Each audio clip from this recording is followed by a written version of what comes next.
Hello and welcome to the May 2020 Great British Mickey Waffle. I'm John, and as we all still yearn for the reopening of Disney parks throughout the world and a little bit of normality to all our lives, just move a little bit closer to your podcast and share a collective hug from all of us to all of you. There, that feels a little bit better already, doesn't it? With me for this month's show are Claire, Ben, Becca, Lloyd, Sammy, Peter, and the winner of our recent YouTube quiz, Jill. Hi, everyone.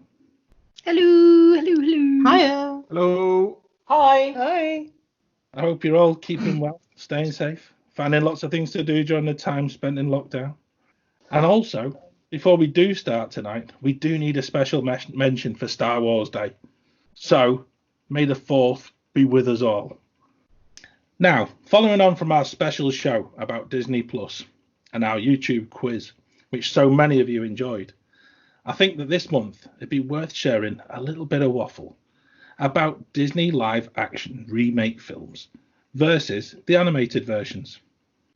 I know if you're listening at home, you'll also have your own opinions too. So do get in touch with us via our email, themickeywaffle@gmail.com, or at GBMickeyWaffle on the socials too, just to share your thoughts and opinions, because I think they might end up being a bit tasty after a while. From Cinderella to Maleficent, Jungle Book to The Lion King, Beauty and the Beast to Dumbo, Disney keep rolling back the years and remaking classic animations into live action, computer graphic, modern remakes, using some great directors, highly esteemed actors, and a modern twist to many of the films. With Mulan and The Little Mermaid, and perhaps even a Peter Pan to follow, this looks like a film genre that won't go away quickly. So, Wafflers, what do you prefer? Do you have any favourites? Or even ones that fall short too? Live action remakes or the animated classics? Jill, I'm going to start with you. Okay, well, I'm firmly in the camp of why bother. Some of the live action remakes have been okay. Some of them have been but I can't think of one that's really improved on the original. And to me, I don't really see the point apart from a cash in. So I think, hey Disney, why don't you get your hands on something that was a real dud last time round and do a good job of that? I mean, The Black Cauldron, maybe?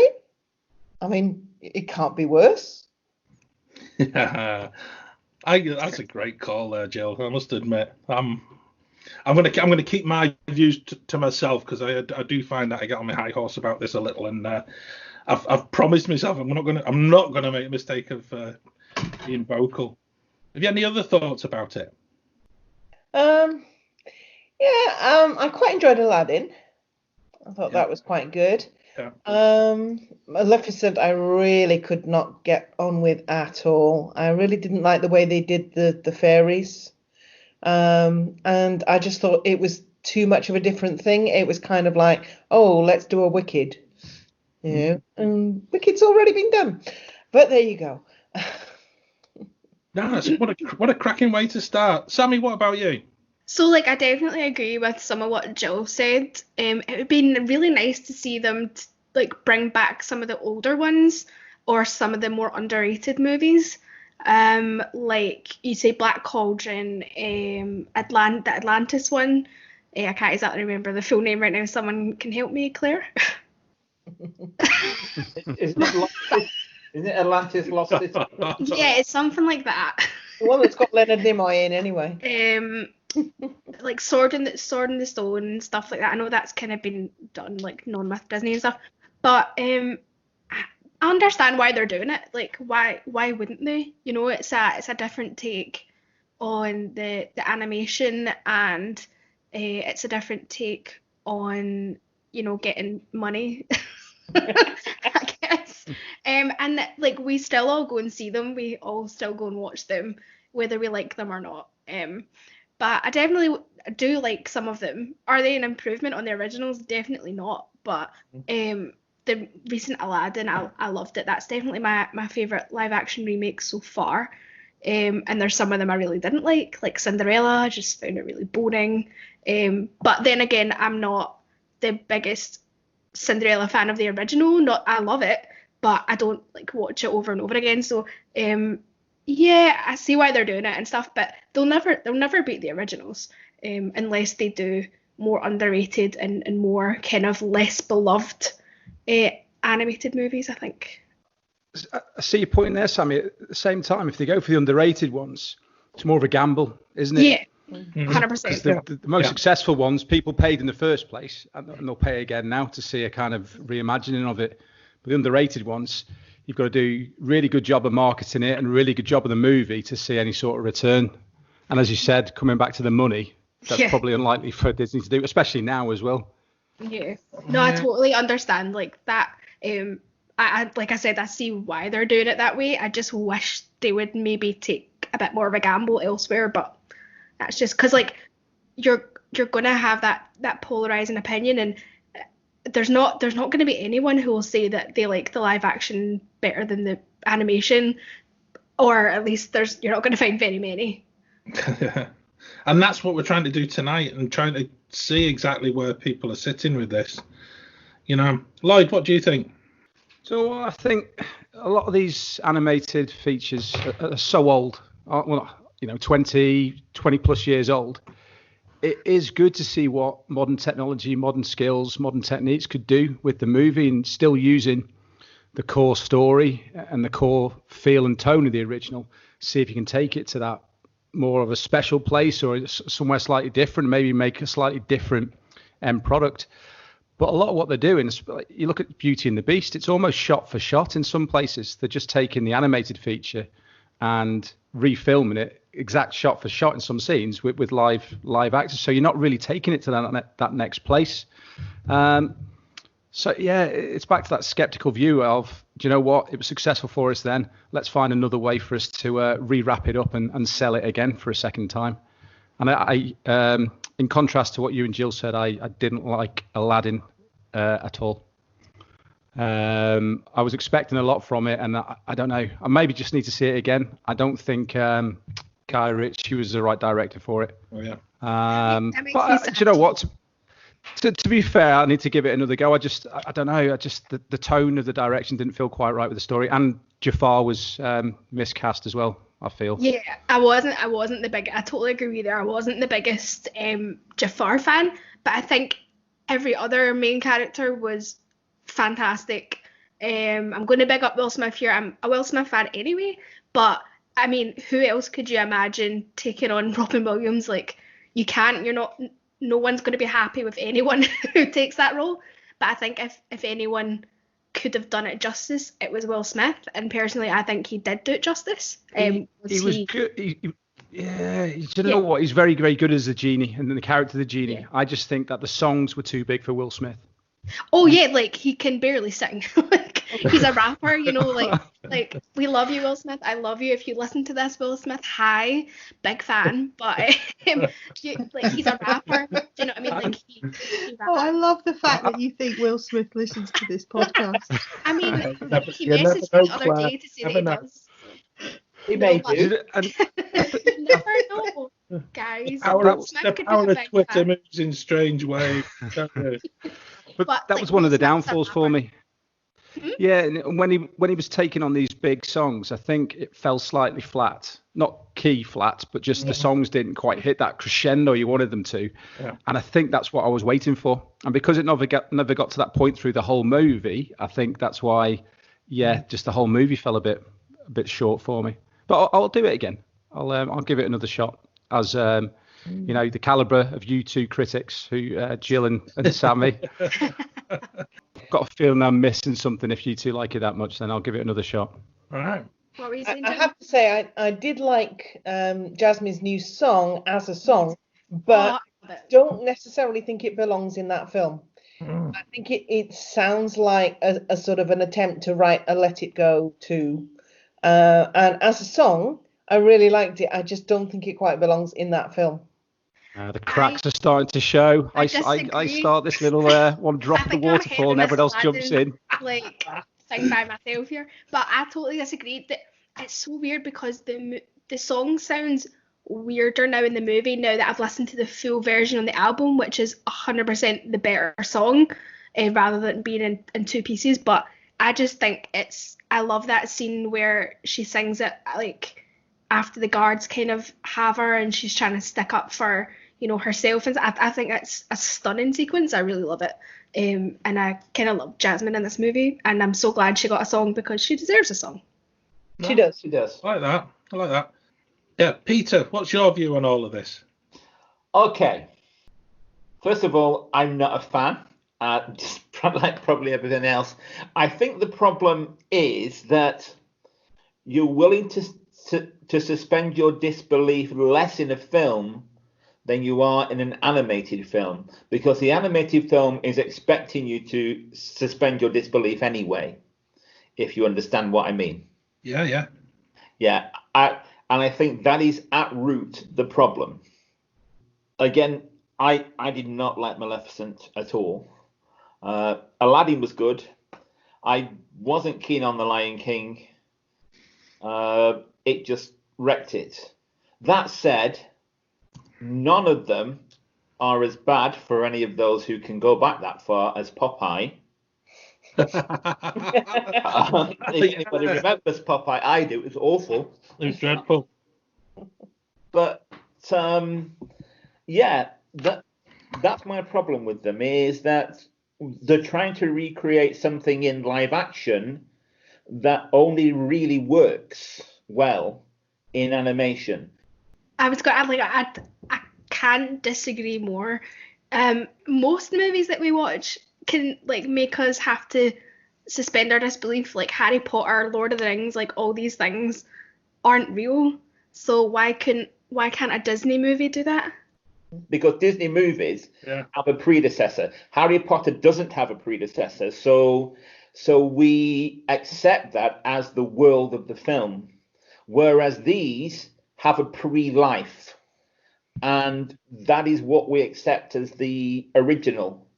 I think what you're talking about is things like Beauty and the Beast, where in the animation you've got Lumiere. Hey, he's a candlestick and he looks like a candlestick, but he also looks like Maurice Chevalier. So it's kind of like, what would Maurice Chevalier look like if he was a candlestick? Whereas in the live action one, he just looks like this freaky piece of weird antiquery with face. And I kind of felt the same when I went to see the stage version of Beauty and the Beast. And I agree with something with what Lloyd said. Lloyd said that some of them are kind of frame by frame the same. And that was a problem with the live stage version of Beauty and the Beast. It wanted to be the show. Sorry, it wanted to be it wanted to be the animated not bit. the show itself. Yeah.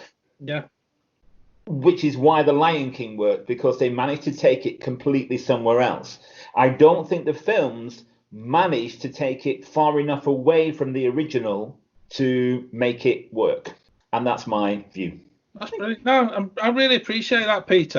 I'm bowled over so far, because I think between all of us, I wasn't expecting sort of the views that we've shared so far. So I'm going to pass across to Becca, and then we'll come. I think we need to come back and have a little chat a bit more about some of the things that you're picking up. Becca, what's your view? So, like most people, I probably agree that the animations are better than the new live actions. What I'm not quite agreeing in is the ones that I prefer. I quite like Maleficent, simply because it's, like Lloyd said, it's not a frame for frame remake. It's really very different from the original Sleeping Beauty animation film.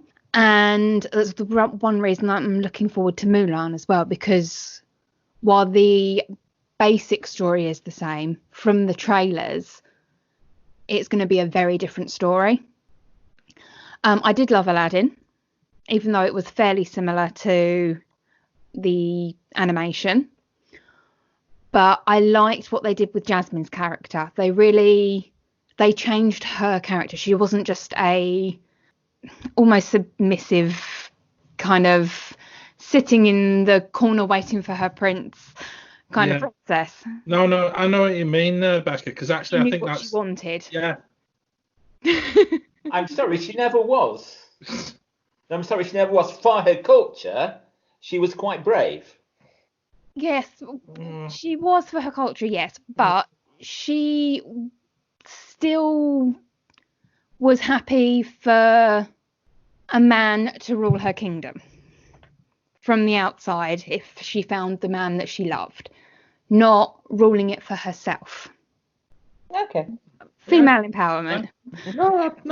With Aladdin, do you think that they've sort of gone onto the Me Too movement, the feminism at the same time? Do you think that there's discussion around that time, whether, because these films take a few years to put together, whether that was a lot of the focus, why she got a big solo song, why a lot of that was the focus? No, because the Me Too movement would have been about sort of the same time as Aladdin was released. So they would have been creating the songs for Aladdin 3 years before that.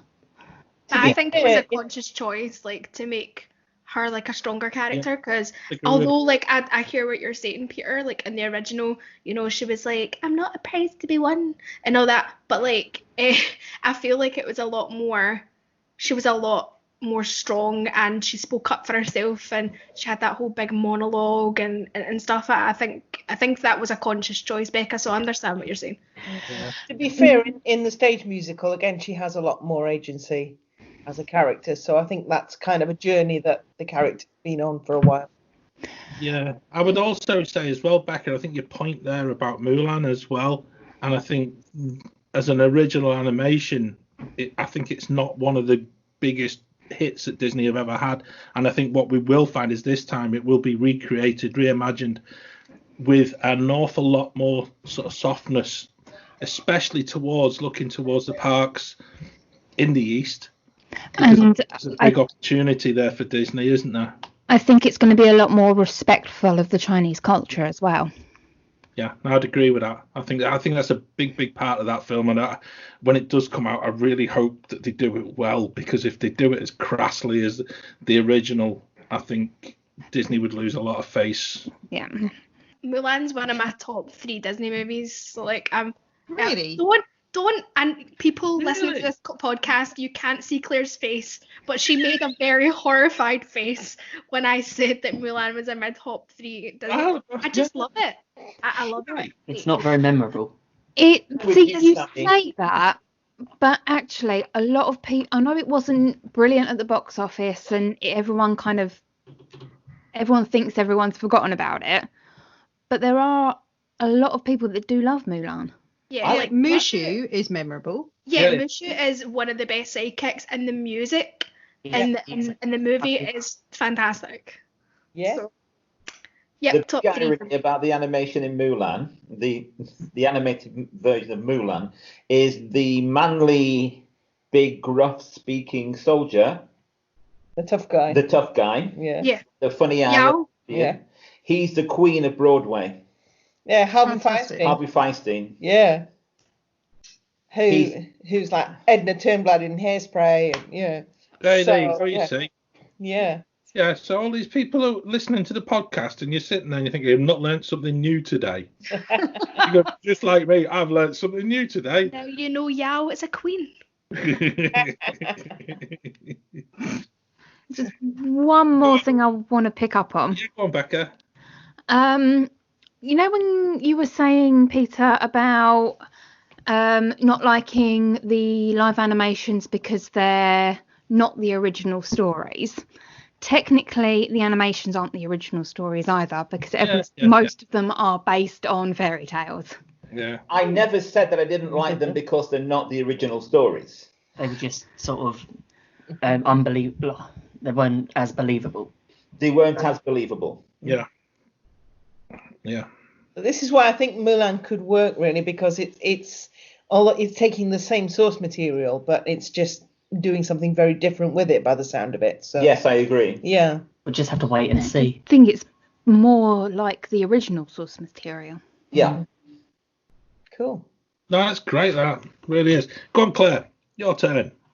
So, a bit like other people, I have a bit of an issue with them being called live action, some of them, because I think there's a difference between hand-drawn animation and CGI, which I think is the majority of the difference in some of them. Yeah, absolutely. I actually like most of them. There was a couple I hadn't seen, and I did. So yesterday afternoon, in preparation, I did my homework. Hey, well done. Yeah, and I watched The Lion King, the new one, having seen the old one many times. And I absolutely loved it.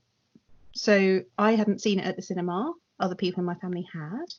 And I think it was absolutely brilliant. I was gobsmacked by the quality of the CGI. Yeah. The issue I have is that it's called live action because there's nothing live about it. Yeah, absolutely. It's but it is beautiful. I think the attention to detail is incredible. I think that the plussing of some of the storyline and the Seth Rogen and Billy Eichner as Timon and Pumbaa are absolutely outstanding, and that makes it the same but slightly different. So I really, really liked Lion King. I liked Aladdin a lot, and I think the discussion about Jasmine and her really taking the storyline in the direction she wanted to take it was fantastic. It was the same story, but there was some slightly different moments within it. The twist of Genie at the beginning as well, that was brilliant. I actually liked Cinderella, and I liked Beauty and the Beast, other than the appalling auto-tune on Emma Watson. But I think they've all got something slightly different to offer. I don't think any of them are a carbon copy, even though the majority of the time they're sort of scene by scene reproduced. I think there are some real benefits. I think that Luke Evans as Gaston and his his relationship with Josh Gad. Yes, Josh Gad as LeFou was complete genius. You can't replicate that sort of chemistry in artistic drawing. So I think they offer something different. I think they're not the same. As I say, some of them are not live action though, and I think the terminology that's utilised is probably incorrect. Lion King and The Jungle Book aren't actually called live action. They've never been used in any promotion as live action. They're photo anamorphic, I think is the official title. Really? Yeah. Well, that's really snappy, that, Ben, isn't it? You can imagine, as they're trying to put that across in the press release. Photo anamorphic. Well, I apologise for the incorrect terminology. Maybe I was getting mixed up with Tiger King, and but there is technically live action elements. And there was one live action scene, I believe, in Lion King. Yeah. I think as well, Claire. I think going back to Ben's, I can't even remember it now. I think that's why everyone's just clung hold of live action remake. I think because when you think about it, you've had Beauty and the Beast, you've had Aladdin. Yeah. It's just Lion King's probably one of them is the most recent. So it's just under that same banner of a remake. So if they're called live action, so call this one live action as well. Yeah. But I think the point is they are trying to be as though it's live. And I think that's what people are grabbing onto rather than this is very obviously not live. Mm. Yeah, maybe so. I can see that, Peter. Go on, Ben. Tell us what you think, Ben. And I'm with Claire that I like Lion King. Yeah. But I think that's more that I didn't look at it as a remake. There's quite a few issues I do have with the film, but I went to the cinema, I watched it. I'll happily watch it again, and I'll be happy watching it. When I you've got to look at these films that they're also appealing to a new audience. I think when you look at Lion King, sort of when we saw it 20 plus years ago, it's a bit different to now when you've got 4, 5, 6-year-olds going to the cinema. They're looking at a different experience and they want something different from films. So maybe it's trying to have what we had 25 years ago when we went to cinema, and we have that sort of attachment to a film that's a bit different when you see a live action. I think you're right, Ben, and actually had the technology that we have now been available 25 years ago, I have absolutely no doubt in my mind that Disney would have made the most recent Lion King 25 years ago. So it's only using the best technology that we possibly have, and we're watching it on better quality products as well. So whether that be an IMAX screen or a, surround sound cinema, or actually your 4K super HD TV in your own home, or your mobile, your iPhone, whatever it is. Yeah. Actually, the quality of what we're watching it on demands a slightly better product probably, and therefore using the best technology we have. It makes sense. Also, availability. When I was young, going to see Disney in the cinema was an event because they only put them out every so often in the cinema. As soon as videos came in, things changed. Well, they had that vault as well, didn't they, Peter? There was only a limited availability that you could buy certain videos, and then they did the same with the DVD release. And yet now we're in a time where it's on 24/7 on your TV, Disney Plus. Press the button, and then you go in, aren't you? Going off this slightly, do you know who was in charge of organising the Disney Vault? No. Bob Chapek. Oh. Yeah. Hey, there you go. The man with the dollar signs in his eyes. Even all those years ago. Really like. There are apparently plans for a prequel for Beauty and the Beast, which goes into Gaston and LeFou and their history. And as much as I'm not remotely bothered about their history, the idea of Luke Evans and Josh Gad doing a film together as those characters, I'll probably watch it because they are great fun. Do you think it'd be like put Josh Gad in any film and it'll make lots of money? Having thought about it, I would love to actually see them do Man of La Mancha. Or the producers. Or the producers are wonderful. Yeah. I can just imagine a springtime for You Can't Put This in Men. Sorry. Springtime for that guy from Germany. Yeah. Going back to your sort of thing that you like, Lion King. I like the Jungle Book, but then I've only just remembered that they were both done by Jon Favreau. And I love Jon Favreau. Yeah. I didn't like the Jungle Book as much. I thought it was okay. I found it a bit slow, and I really disliked the King Louis character. I think his song completely ruined the entire film. I think the same thing goes with in Lion King. Be prepared. That's the only downside I found with that. He really can't sing. No, he can't. It's dreadful, and it's too short. But that's probably because he can't sing. And I think also Spirit was such a short song, and it was just. Well, Spirit was Beyonce. I was actually going to say pointless. Yeah. Oh, they should have renamed it. Yeah. Not Spirit, but pointless. I mean, why get Beyonce? Because not give her a proper song. Yeah, just a song of where they're running across the desert. It could have given her a really proper, poignant. Deep like Jasmine. Like Jasmine had, that moved on Nala's character a little bit and rounded it out rather to her than being more than just a sidekick or the love interest. Yeah. Again, in the show, she gets Shadowlands, which is great. Pumbaa still the show.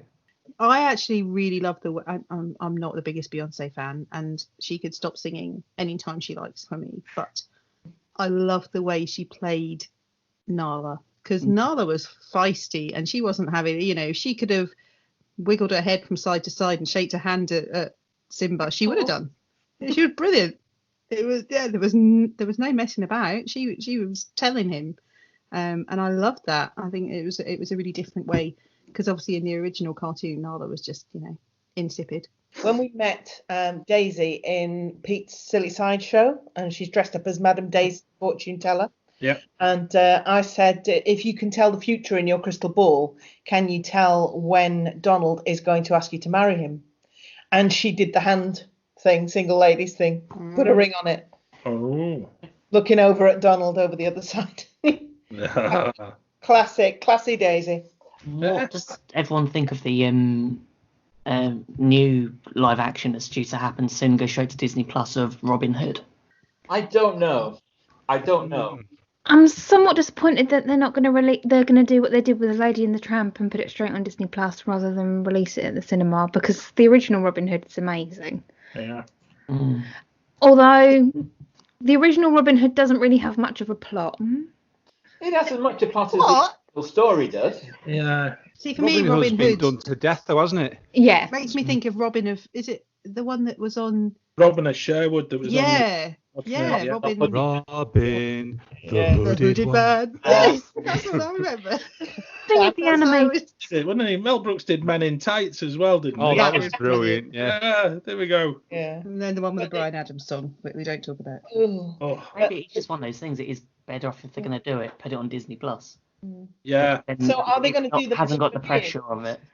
Are they going to do them as human beings, or are they going to do them as It's animals? going to be as animals, from what I understand, doing the same thing with Lion King. So photo wearing animals. clothes. But are they personified animals then? So it'll be the fox still wearing the Robin Hood outfit, standing on two legs. I guess so, yeah. That's weird. Oh, Kind of have to agree there. I Don't know. would say the original Robin Hood fox was a fox. Yeah. Yes, he was a fox. Kind of cute. Animal.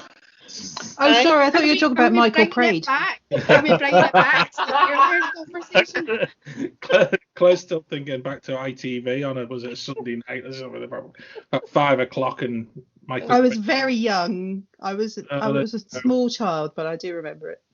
Can I just tuck in my tuppence here? Because actually.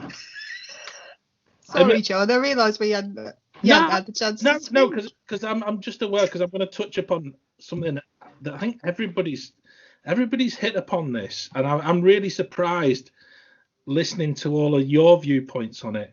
I thought I was just being a really miserable git, because actually from the first film, when they suggested remaking anything, all I saw was Disney dollar signs, and I really felt that it was just such a letdown to go back from all the animated classics and then putting money into films that had been done before, instead of putting money into new upcoming scripts, new upcoming directors, new upcoming ideas.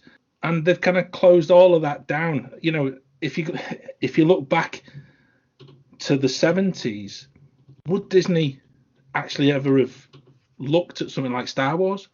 Because they wouldn't. They play it safe far too often, and this strikes me as being really, really sort of play it safe stuff, knowing that they're going to get loads of people to come and put bums on seats and watch the films. And I don't know.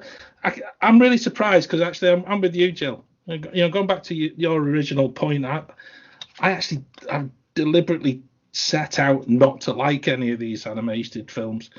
I did enjoy Dumbo. I hated Jungle Book. Then the new Lion King, I must admit, it does sort of strike a little bit of a chord to me. But I still feel I don't know. It's just like, I've got a real problem with it, because the animated versions are the best ones. And yeah. You know, when you're talking about sort of Disney and dollars, do you also think this is the same thing the company Disney is going down this path at the minute? When you look at theme parks, when you look at everything as well, because they're not looking at new content, they're looking at anything that what we got in other parks, like Tron, like Ratatouille, and it's going to bring a lot of people in, and without having to spend more money in sort of researching it and doing something new. Which, if you think about it, isn't really wise, because if you've got a one-of-a-kind attraction in a park, then people are going to go to it because they can't go to it anywhere else. You start putting it in other parks, and people are going to think, well, actually, I don't need to go to Paris because Ratatouille is down the road in Disney World. Yeah. Like if they bought Mission Breakout from California to Paris, we don't need to go to California now because it would be in Paris. Exactly. Do you know something? That's a brilliant point. And I hadn't really thought of it on that kind of terms either. But I've not got the answer to it. But actually, from a personal point of view, I would say, yeah. I think as well, Ben, and I think I've been very much directed by some of the things that I've watched with the Imagineering story. You know, I know we mentioned it in the film, the Disney Plus special that we talked about.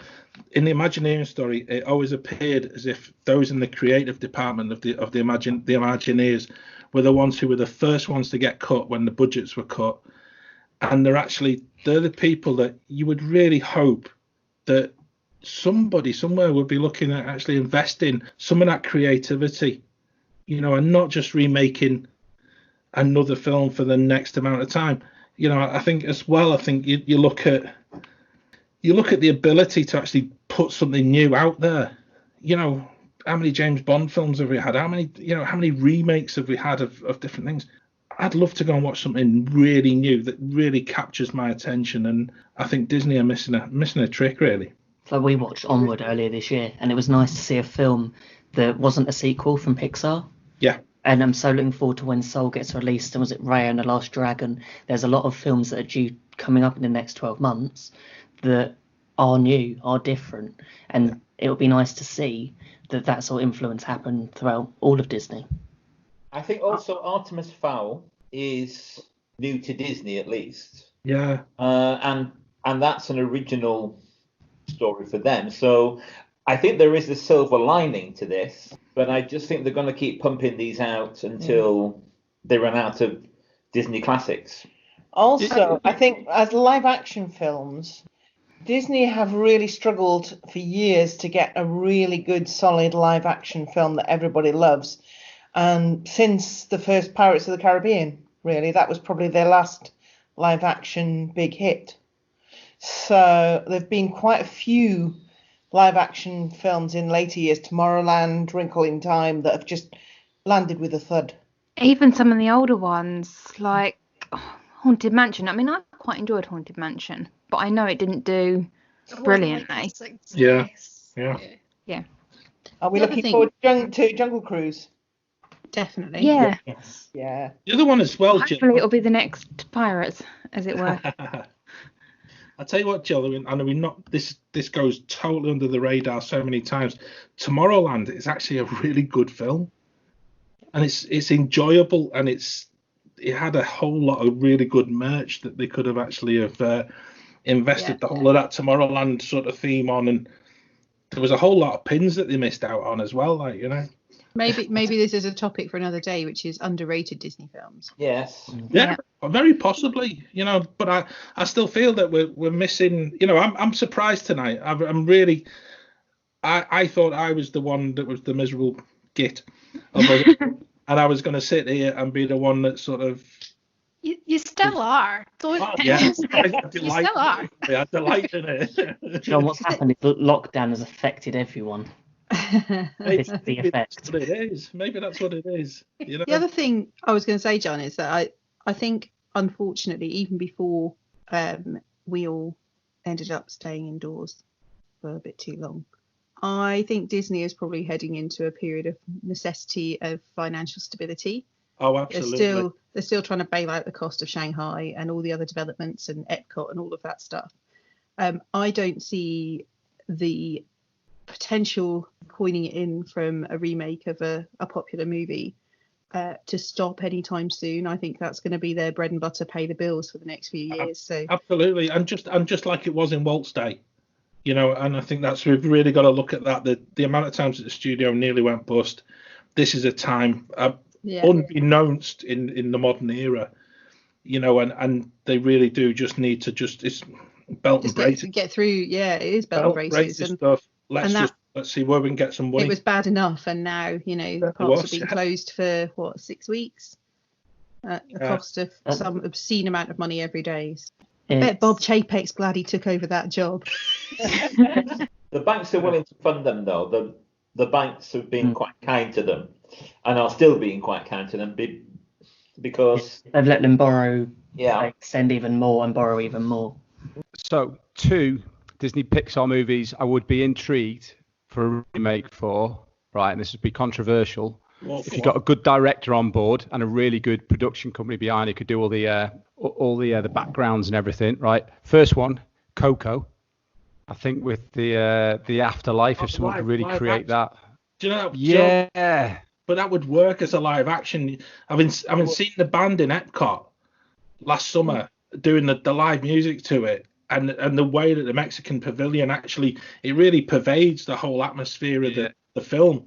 That would be brilliant. I think with actors and with real people, you could get that emotion over a bit. I know it's a really emotional film anyway, but just imagine that with the emotions on a real person's face conveyed throughout. You're trying to kill us, Lloyd. Get it in a letter. And Dear the Mr. Chapek. second one second one again, with if they can really create the vibrant colours and everything of the backdrops, if they could do Up. Ooh. Yeah. I take it you haven't seen Pixar in real life. Oh, I've only seen the Wall-E and the Toy Story one. And the Toy Story one I got one is in, so I brilliant. didn't the go any Russell one, others. yeah. The Russell one's excellent. The Yeah. Russell one. That's Yeah. brilliant. You got a great little kid actor. Yeah, you're right. I think that'd be very good options. Definitely Coco. That'd be great. Yeah, They haven't. I wonder why they haven't done any Pixar ones, have they yet? No. Do you think that's because the Pixar they're a bit more recent, or like why do we think that is? Because they are the current, aren't they? They're the ones that are deemed as being fresh and being sort of the animated now, rather than the animated past the 50s, isn't it? Is about. Also, I only saw Up 6 months ago. Toy Story. Oh, you're joking, Lloyd. I didn't mean to. I meant Lion King. Bugs Life and Lion King were at about the same sort of time. Yeah. maybe now Mr. Laster's not there, there'll be opportunity to change the way things are done. I think it's because probably because they're technically two separate companies. Mm-hmm. Yeah. Pixar is owned by Disney though, right? Wouldn't Disney also be separate companies when you look at animation and studios? Yeah. So I could see a live action Brave. I always felt that was a slightly odd one for Pixar to do anyway. It was just like, oh look, we can do a princess movie too. Yeah.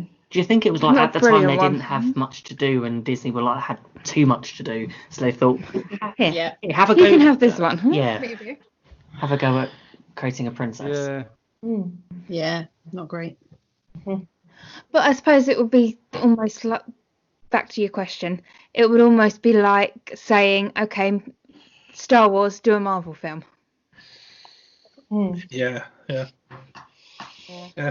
Yes, it's all under the same umbrella company, I know, but it is two different. Saying that, Kevin Feige has also said that he wouldn't mind helping to direct a new Star Wars trilogy. Yeah, but it would still be a Star Wars trilogy. It wouldn't be a Star Wars trilogy in the Marvel universe.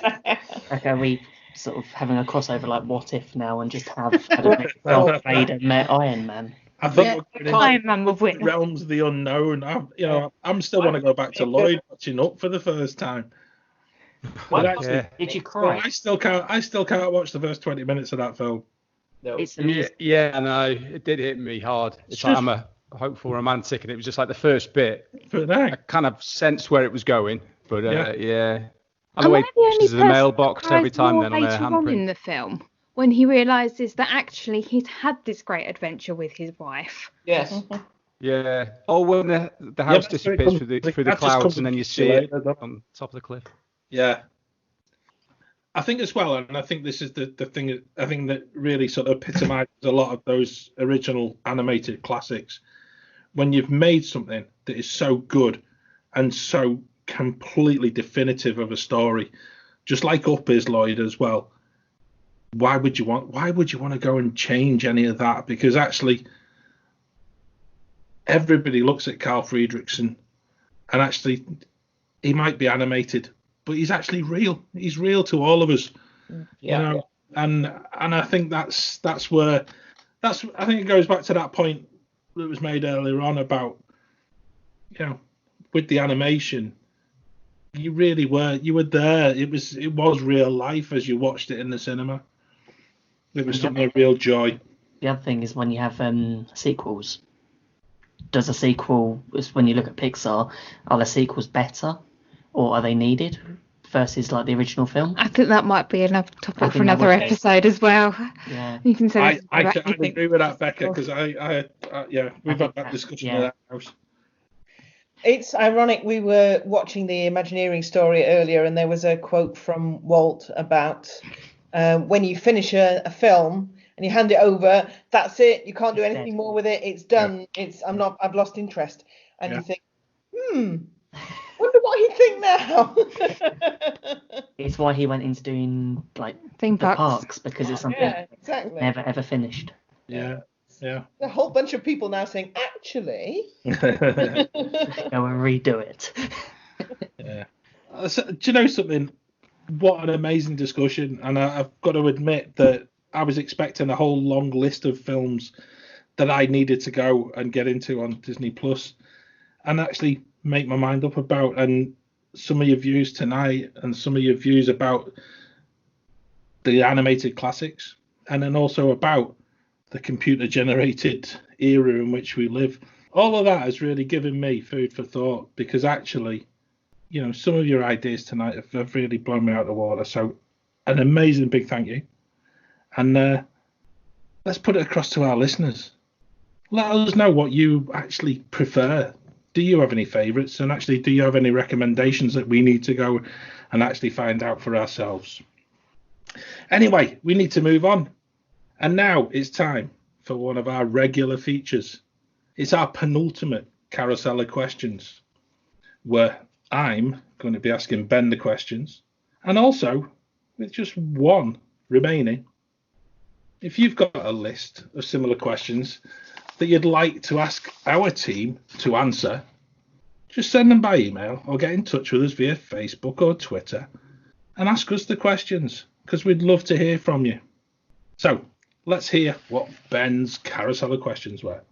What's your favourite park? Magic Kingdom. Tell me the ride that you hate. It's a Small World. What's the most overrated snack?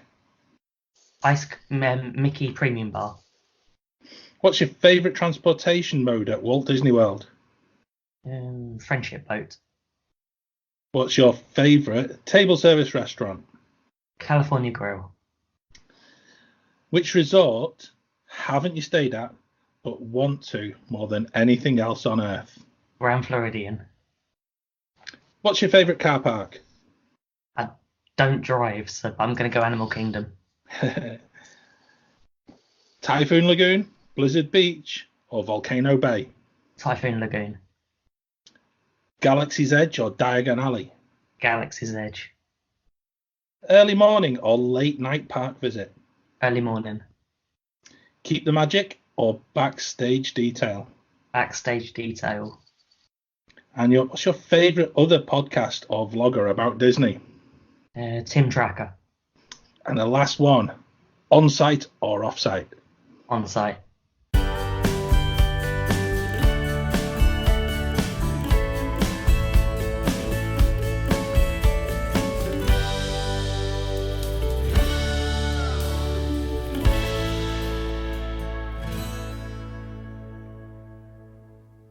Now, the next part of the show is one that has caused the greatest amount of interest since our April show.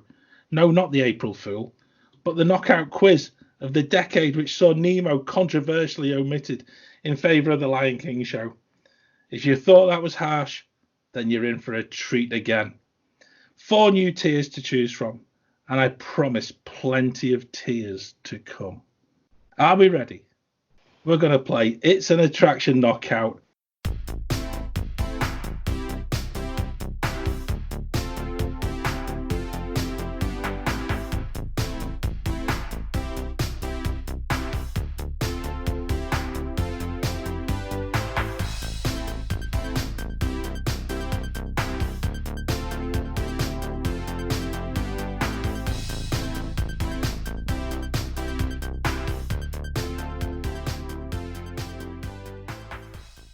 Following on from Claire's fantastic first version of this in the April show, we've got to go again, and I've deliberately chosen things that are that were not in that first knockout round.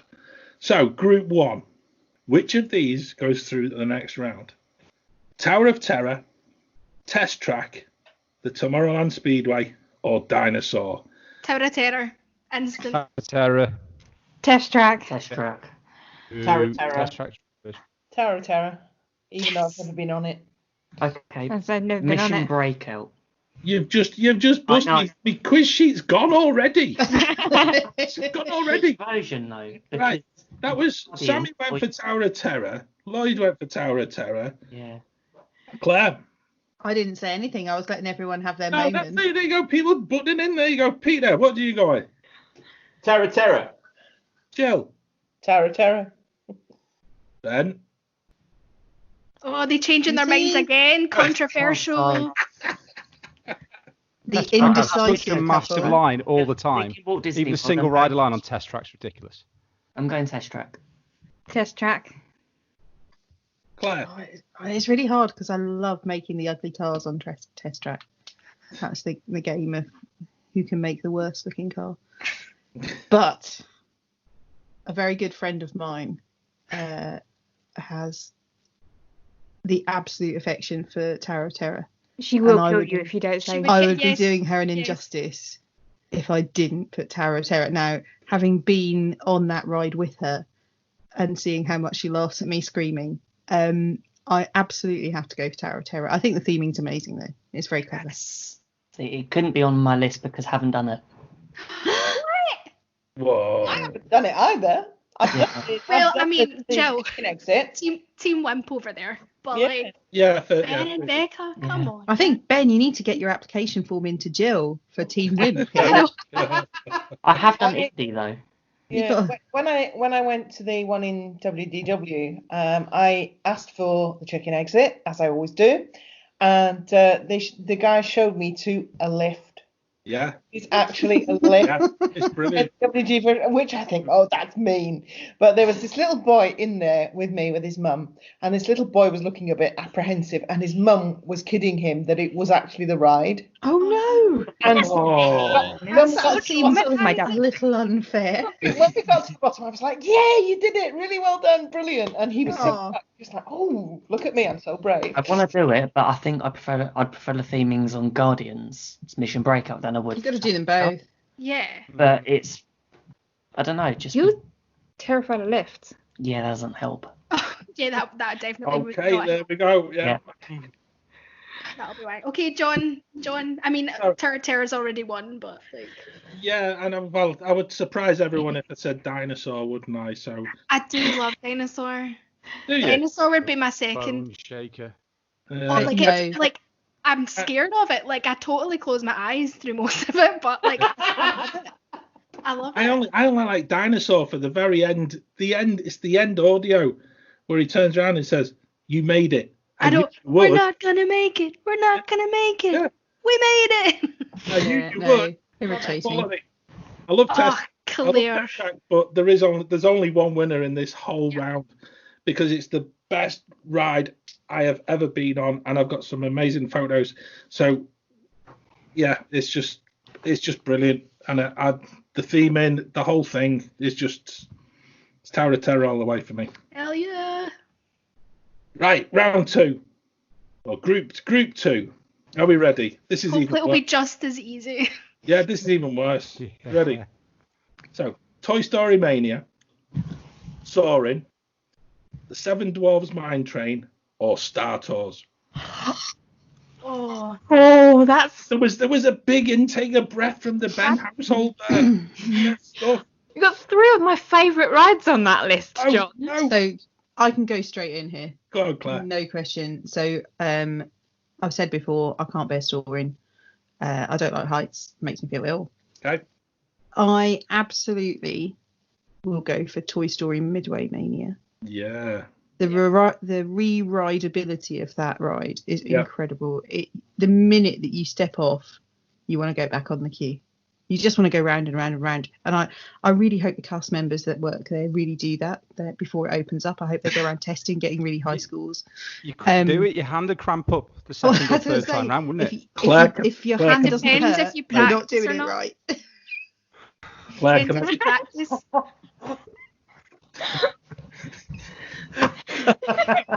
For podcast listeners who are not watching the visual that we are all watching, Sammy's making a very rude gesture.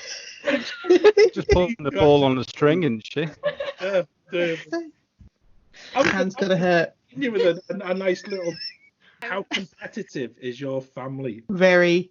Yeah, and I think Not me, obviously. I'm not competitive. Oh, in the yeah. slightest. I don't believe you for a minute there. I tell you. No, we are. We're extremely Yeah. competitive. Even Millie has she will be challenging anyone. And actually, when we go on rides like that, we get to the point, particularly with things like Buzz Lightyear, where we have to pick the other family member that we go with because we know they're not going to fiddle with the lever in the middle. So I was going to ask because actually Josh and I have a huge issue. If we're both in the same car, then we need to be separated by the end of it because he's sort of shooting across my part of the screen, and equally I'm doing the same to his. Yeah. Although you can absolutely sabotage the person you're sat next to. Yeah. On Toy Story Mania, it's brilliant. And the thing that annoys me is Dan's left-handed, so I definitely can't sit on his left-hand side because I'm right-handed. So there is some serious calculations that need happening before. I feel your pain, Claire. Yeah. Yeah, you have to plan this stuff out. So the order of boarding the vehicle is really important. Yeah. Yep. But I'm not competitive in the slightest. No, I'm not either. But my eldest son's even more competitive than anybody, because so determined was he last year to beat me that he ended up with a rope burn from the actual trigger, and it was just right the way across his thumb, and it nearly made a mess of his golf when we got to playing golf as well, and it just ended up. It was so horribly sore. So funny. He doesn't practice it up. Yeah, but the thing is, he won. He beat me. So I was gutted, so we had to keep going back on until I won at the very last time of the holiday. Because otherwise, he'd have been walking home all the way from Orlando back to flipping Manchester. Yeah. So that's why I chose Toy Story Mania, because that's the kind of emotional response it elicits. I agree with you, Claire. Toy Story Mania. No question. I don't think it's any shock that I'm also going to choose Toy Story Mania. I would choose Star Tours. Oh, good call. Especially the 2.0 version. That's very good now.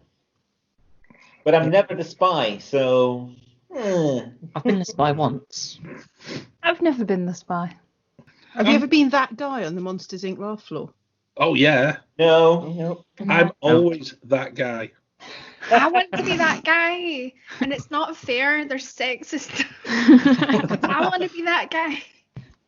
Peter has been the. I've been Crazy Peter from Space Prison on Stitch in Paris. Yeah. But for me, it's definitely Toy Story Midway Mania. Completely wimp friendly. It's one I can do. Yes, my aim's rubbish, but I don't care. It's fun.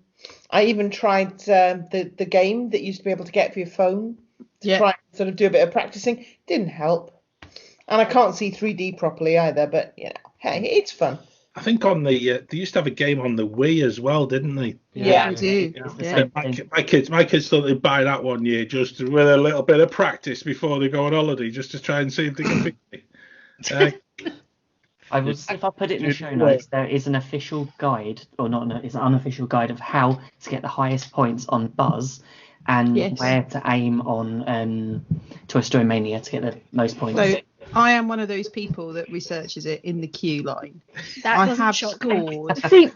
I have achieved the 999,999 on Buzz. Yeah.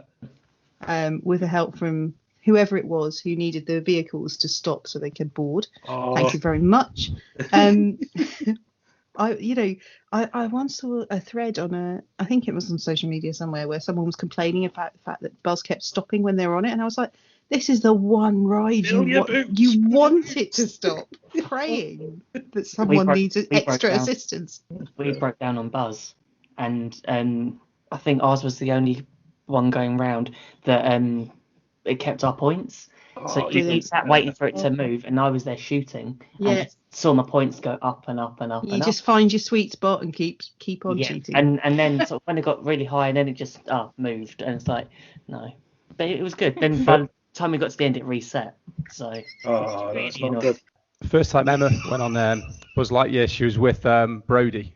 So I wasn't there to help her at all, and she thought it was rubbish because she hadn't noticed the lever in the centre to actually turn the car left or right. So the whole way round she was just facing the car in front. Oh no, nice. Yeah. So she had a better time the second time she went on it because I told her what to do. Bless her. Does anyone know the name of the game where you throw the rings over the aliens in Toy Story Mania? If you have a phone game, you will know what the name of that game is.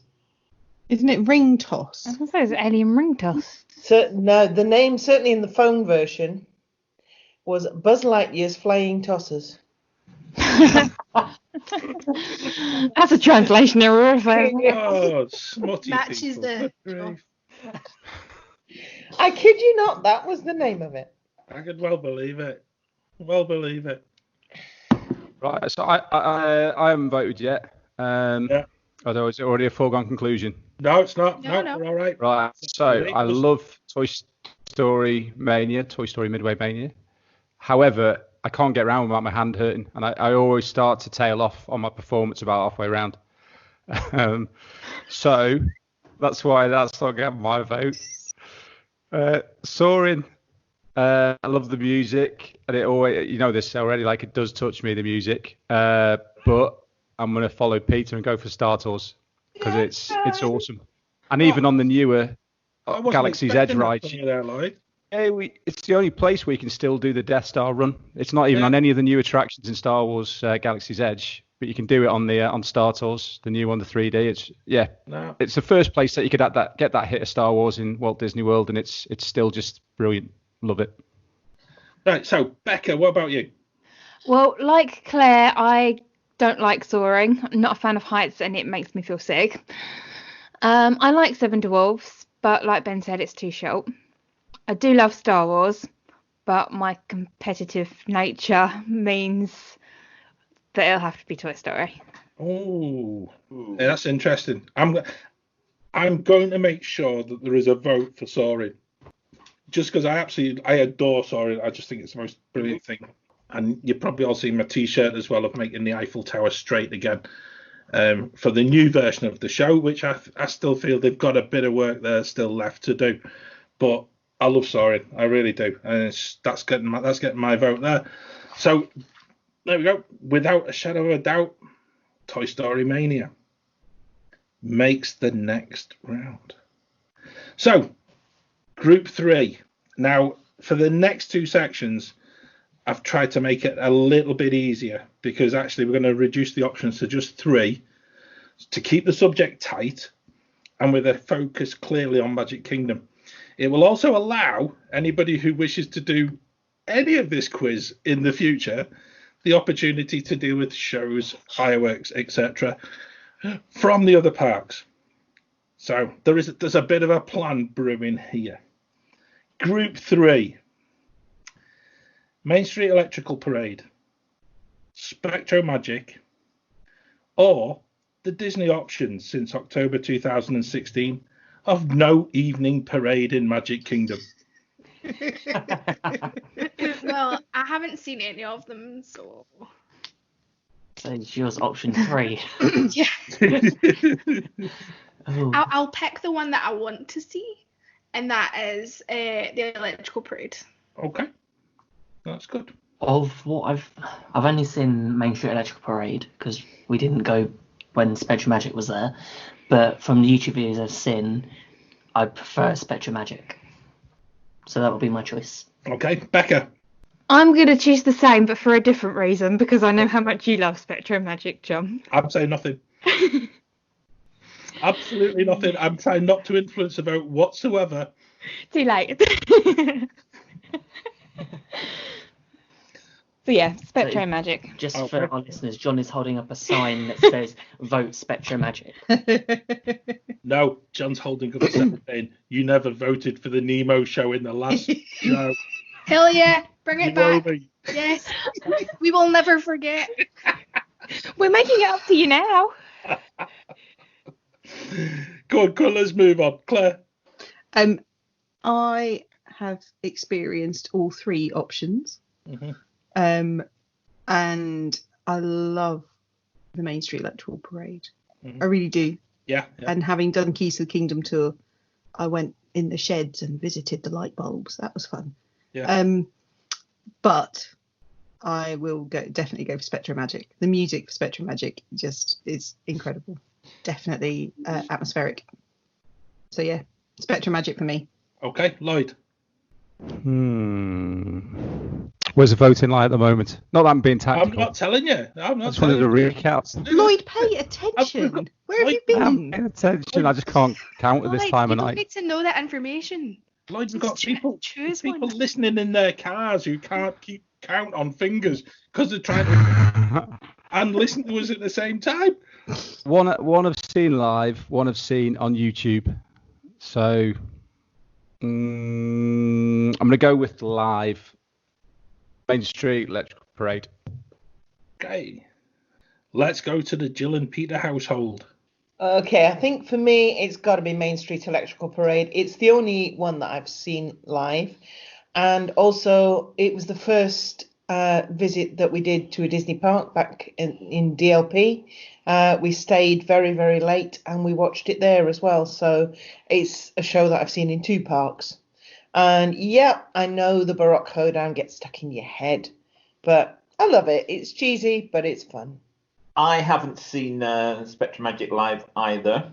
It has always been Main Street Electrical Parade. But I have seen it on video. So I have to go for Main Street Electrical Parade. Okay. There we go. We're getting close. It's getting a bit tight for this round. If there was an option of the Tokyo version, seeing that on video, that looks amazing. That is the new version of Main Street Electrical Parade, and that looks incredible. It's not just whirly snails. Well, my vote is going one way, and I think everybody knew it was headed anyway. Spectrum Magic to me is just the most amazing thing I've ever seen. I think it's a complete travesty that it was allowed to rot. And like you, Claire, I went on Keys to the Kingdom and actually went to the sheds and actually got to see the floats that were Spectrum Magic when they looked after them. And I can't think of any other way of saying, but it's got to be Spectrum Magic every single day of the week. And that means a tie. We've got a tie. And since I'm hosting the show, yeah, the host gets it. Yeah, that's the deciding vote. And since you never voted for the Nemo show in the last one, Spectro's going through into the next round without a shadow of a doubt. Fair. Spectrum Magic floats all got left to rot and repurposed and it was stripped down and Claire, what happened was we went to my mind's at it, might be 2010 2011, and they actually got the Main Street Electrical Parade back into Walt Disney World, and they did Summer Night-tastic as a so-called limited show.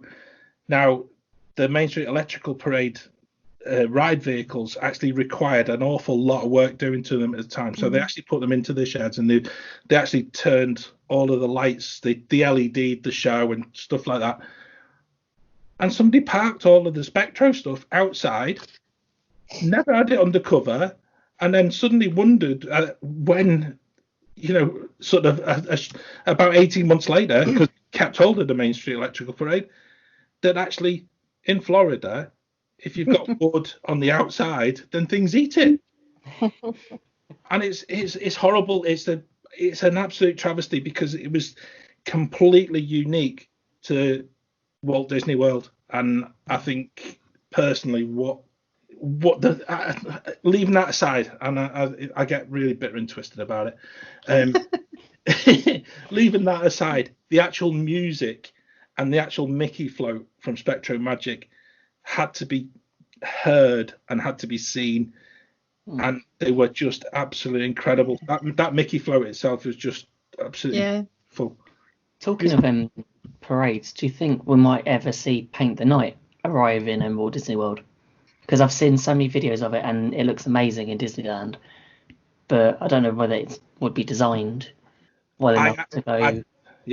Without wishing to go off topic, Ben, and I think, but having seen the end of Fantasmic in Tokyo, and then looking at the certain construction work going on within the studios as well, and that area there could actually be an amazing area where they could do Paint the Night and equally not pay the amount of cast members that's required for Fantasmic. And I love Fantasmic, and I deliberately left it off that list because I think that's probably one for another knockout round.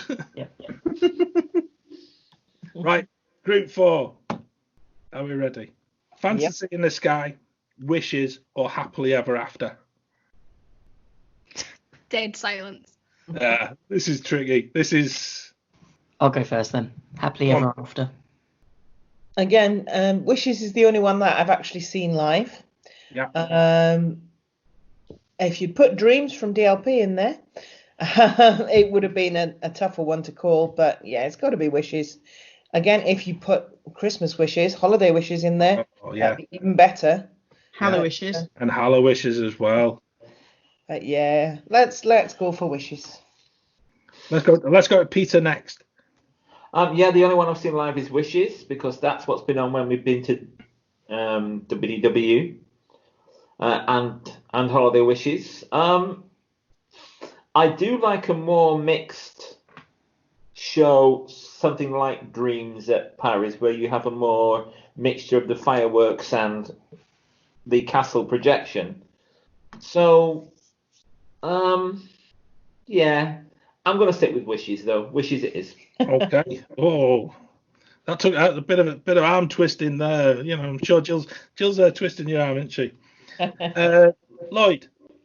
It's got to be Wishes, because that's the one Emma and I watched on our honeymoon from the top of Cali Grill out on one of the viewing platforms. So it'll, no matter what comes in to replace any of the shows in Magic Kingdom, that's the one that'll always be number one because of that memory. Good call. Sammy. So this is really difficult for me. I've seen Wishes once and I've seen Happily Ever After once. But again, this is probably a discussion for another time. I find it so hard to fully enjoy the shows because I'm so small. Honestly, I can barely see a thing. And that really kind of lessens the magic for me. So it's kind of hard for me to pick between them because none of them really hold a place within me like they kind of do for you guys, it seems. But I'm gonna go Happily Ever After. Yeah, I think. I don't really know why, but that's the one that's pulling me towards it. I can see your point there, Sammy, as well, and I think that's something that maybe, from anybody who's actually going to see any of these shows, if you don't actually get the visual and the whole thing, Lloyd talking about being on top of with a Cali Grill at a hotel, is a completely different experience than being within Magic Kingdom as well. So yeah, no, I really feel for you with that. Or likewise, if you got somebody's iPad shoved in your face. Oh, don't get me started. Don't get me started. Or child. Yeah. It's all these things, all these little things coupled with the fact that I'm just so small. Sammy, I'm with you. I'm with you. I'm 5'2.5". That half is very important. I'm 5'2", no half. I'm taller than someone. Wow. And I generally wear flat shoes. I don't wear my stilettos although you do see people like that, not me. You do. Which means that I'm with Sammy, that actually if you're standing somewhere down Main Street, it doesn't really matter what's going on in the castle because you can't see it. Yeah. I will go.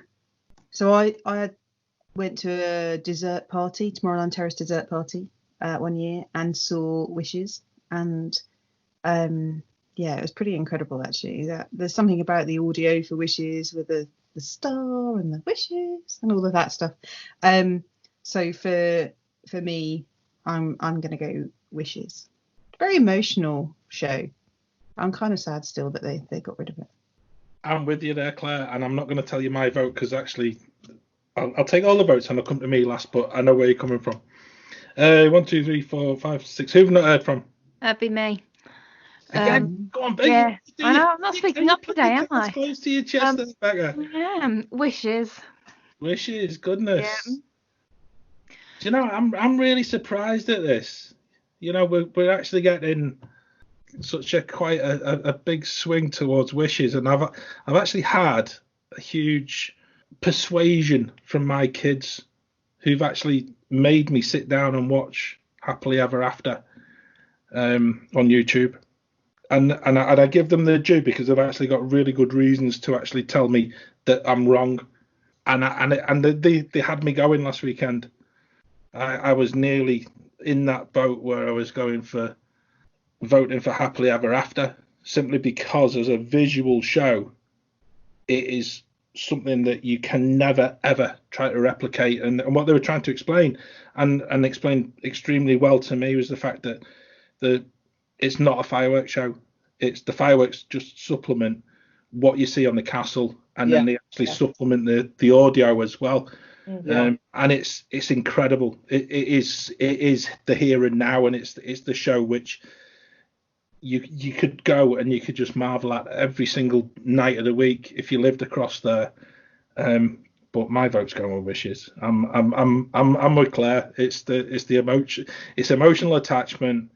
It is that moment from the Blue Fairy where Jiminy Cricket just sort of pipes up, and from that moment on, I could watch it. I could watch it in the middle of, and in these times, it's so amazing because actually you keep going back to being in the hub, and there's no projection on the castle, but just that little bit of the song, and you're just a crumbling wreck.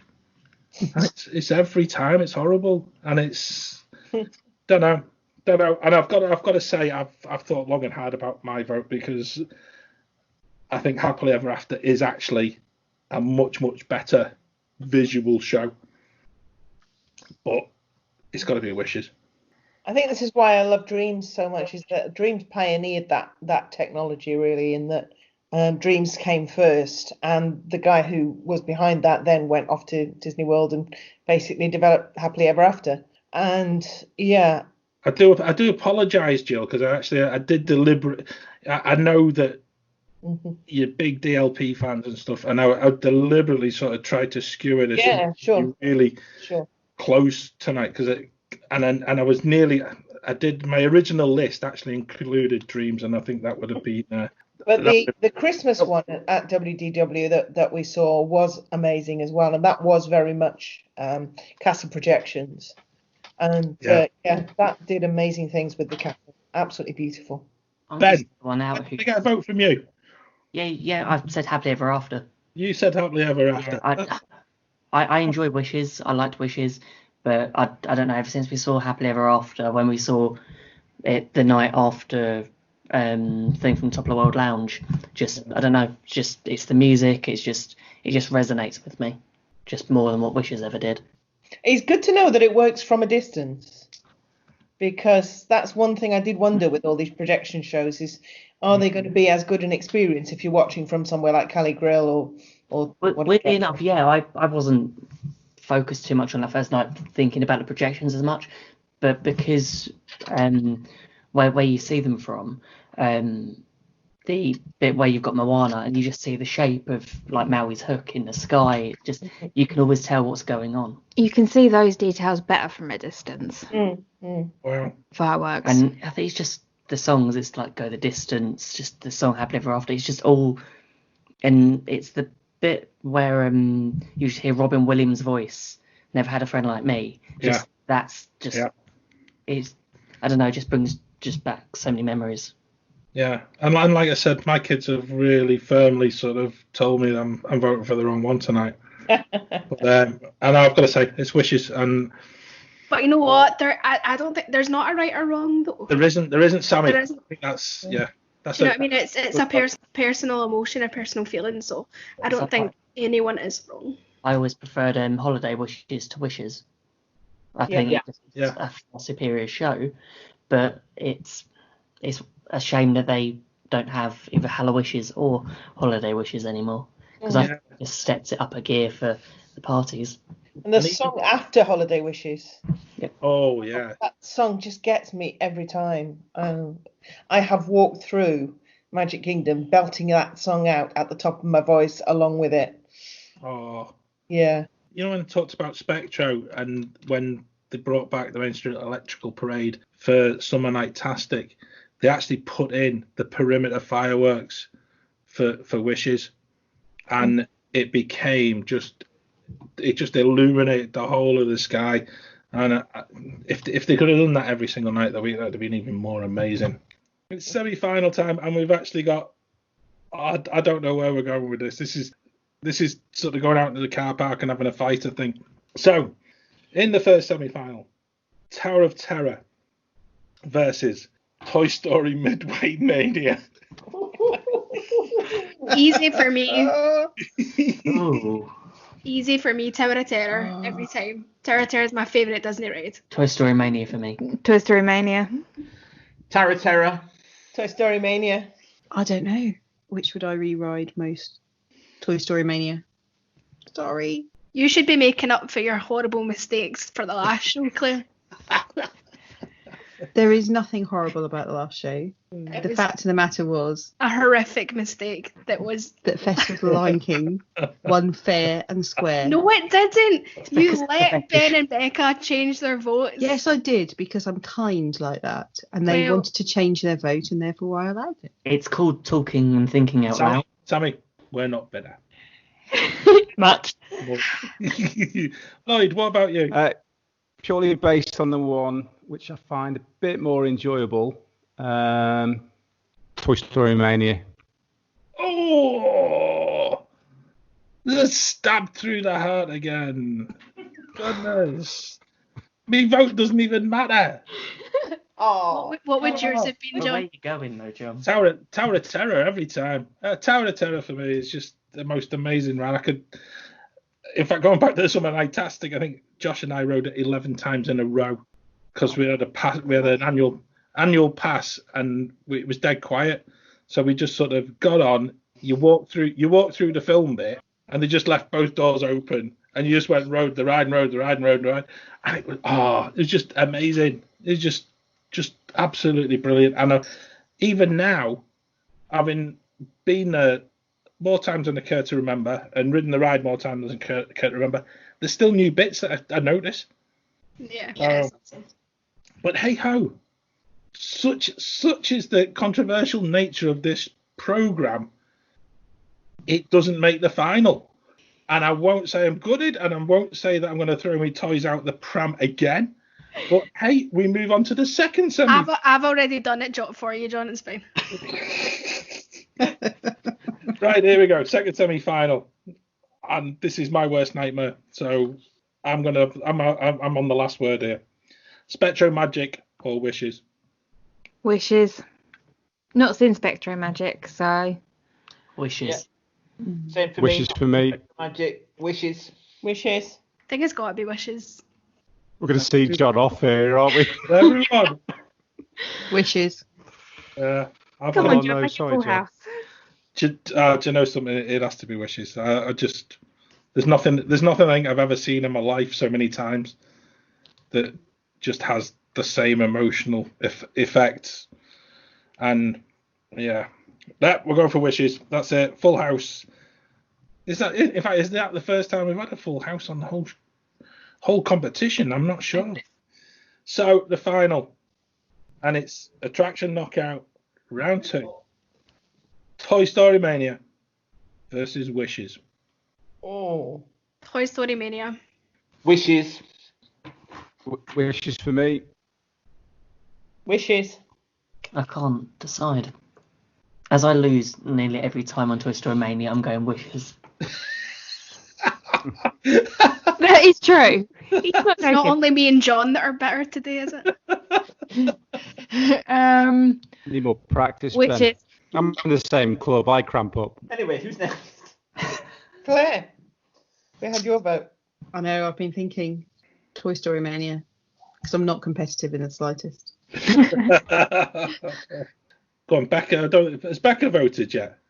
See, I am competitive. So you're doing this every single round tonight.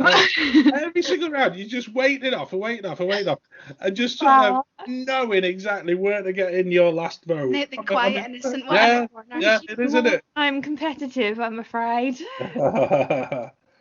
So Wishes. You're going for Wishes. Do you know something? If we'd have been stuck between Tower of Terror and Wishes, I would have gone with Tower of Terror. However, it's Wishes for me, which means that Wishes is the winner of round 2. Hooray. Wow. No, I'm good with that. I think that you know what, Wishes is a worthy winner. Yeah, a lot of people like it. So. Yeah. It is, Claire. No, it's the musical bit, and you could actually, and I've done it myself. You don't even need the fireworks. It's the child's voice. I wish I may, I wish I might. Yeah, Makes you, it is. everyone go, pass Yeah. the tissues. Yeah, yeah. I actually stood out on my balcony at home and on firework night and watched the fireworks with Wishes playing in the background. Yeah, yeah. Yeah, good idea. That's all right. We've just put Wishes on for fireworks now on YouTube. It's cheaper than going to Disney. So, Yeah. what Yeah. are the rooms And that we've have been it? there once or twice for fireworks There now. are a few rooms No. that have it piped in. They're The Polynesian bungalows, isn't it? and the Parkview at Baylet Tower. Contemporary. Yeah. There's also, if anybody was thinking of going, we did a Wishes cruise where you actually were in the middle of Bay Lake and the boat actually had it piped in. And similarly from the beach at the Poly, which I don't think you're allowed to do anymore, which was another fantastic viewing. You can still do it. It's a different viewing point. It's not the same though, and I think that's where people need to really sort of take in the two sides of it. We've done Happily Ever After from the dock at the Poly, and it's really good actually. You hear the music; it's quite good. You don't get the projections, but it's still a good show. Yeah. I don't know. I'm a bit sort of in the air about that. And going back to what Lloyd had said earlier about sort of from the Cali Grill, I think it's a different show. And I'd love to say you get some great photos, but I've never got a decent picture from her. And it's always frustrated me as being somebody who loves to take pictures of fireworks. But I don't know whether this is a distance or anything like that. But hey ho. Thanks everyone. That was great fun. And so many difficult choices to make. And I'm still thinking we could possibly have had a different favourite if we actually started it all again. Anyway, I'm sure this feature will continue in coming months. And I know there's been some great ideas as how we can widen it into other parts of a Disney holiday too. I'm going to avoid spoilers, but keep listening and see what we come up with. Anyway, it's that time of the show for our Mickey mentions. And this month, especially, we thought of it more of as a collective hug that we shared at the start of the show. So I'm going to start off with a mention to all of our listeners who are working in hospitals, in schools and shops, and throughout all of these days that we've been in lockdown, a huge thank you to them all. So I have a Mickey mention from fellow Waffler Sammy for her current boyfriend, Tom Holland. No! Connor. It's Connor's birthday, so happy birthday, Connor. And I think in a true Wafflers way, everybody should wish him happy birthday together. 1, 2, 3. Happy birthday! Happy birthday! And in true Waffler style, we never mentioned the fact that we can't do it all together. Brilliant. Thanks for saying happy birthday to my boyfriend, Peter. My other boyfriend when Tom Holland isn't, when he's not free. But it's also my mum's birthday this month. So happy 50th birthday, Mum. I hope you have a magical day. Happy birthday, Sammy's mum. Happy birthday. Happy birthday. I just want to say happy birthday to my boy, Brody. He turns 4 on Star Wars Day. And even though he's been lucky enough to have been taken to Walt Disney World 3 times in his short life so far, Disney does not appear anywhere on his birthday wish list because it's just Batman, and Lego Batman at the moment. But I'm sure that will change. So yeah, son, may the 4th be with you. Love from Dad. Happy birthday, bro. Happy birthday, Brody. I just want to wish a quick happy birthday to my dad, who ironically his birthday is the day after Brody's on the 5th of May. So happy birthday, Dad. Happy birthday, Baker's dad. That's brilliant. And I want to just a last little shout out to somebody called Kirsty, who has only just started listening to our show. She knows who she is. I'm not going to share any more, but thanks for listening. Thanks for the box of biscuits that she sent me.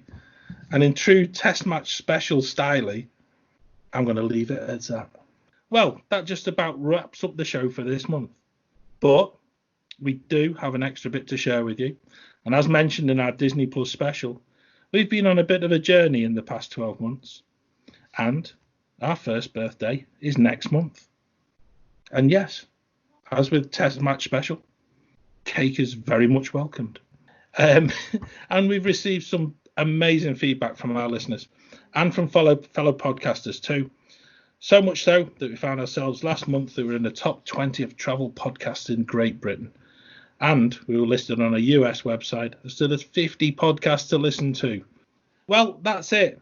Thanks for listening, and I hope you enjoyed the waffle.